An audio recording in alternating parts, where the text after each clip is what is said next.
लग्नानंतर होईलच प्रेम या मालिकेच्या पुढील भागात आपण पाहत असतो की विजय आणि वसू त्यांच्या रूममध्ये बोलत असतात. तेव्हा इथे विजयला वसू म्हणत असते, मी आणि तुम्ही ज्या गाडीने नंदिनीला उडवलं त्या गाडीचा बंदोबस्त तुम्ही लावला का?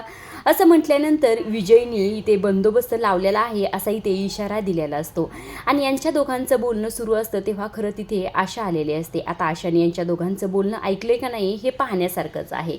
इकडे दुसऱ्या बाजूला नंदिनीने ते खोटं पोट लावलेलं असतं. खोटं पोट लावल्यानंतर खरी ते जीवा तिच्याजवळ जातो, तिच्या पोटावरनं हात फिरवत असतो आणि ते नंदिनीला म्हणतो, मला खरंच वाटलं की तुझ्या पोटात आपलं बाळ आहे असं म्हणून जीवा इथे रडत असतो. तो इमोशनल झालेला असतो आणि नंदिनीला म्हणत असतो, आपण खरंच कधीच आई बाबा होणार नाहीत का?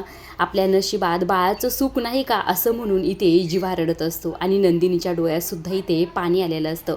आता दुसऱ्या बाजूला एका कॅफेमध्ये गेलेली असते आणि तिची भेट होते ती म्हणजे पार्कच्या ऑफिसमध्ये असलेल्या एका कलिगशी. तिची भेट झाल्यानंतर ती कलिग म्हणत असते की मला बऱ्याच दिवसापासून तुम्हाला भेटायचं होतं, मला काहीतरी तुम्हाला दाखवायचं आहे.